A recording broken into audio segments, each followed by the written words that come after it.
Yo, this is the first river crossing ng Santa Ines. So medyo nauna ako, wala pa yung grupo ng PG1. So far, hindi naman masyadong mataas yung tubig.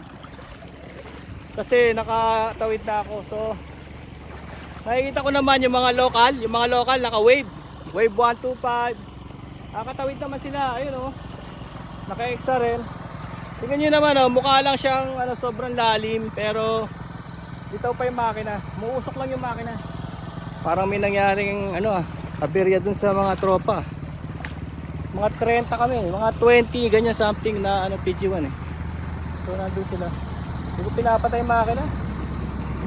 Atawid na eh. Pero ito yung first river crossing ng Santa Ines, papunta kami sa falls.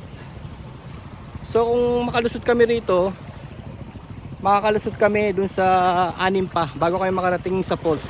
Time check din naman pa, hindi naman ako masyadong late. Time check is 8:33. It's a Saturday. Ayan. Nasaan na kaya sila?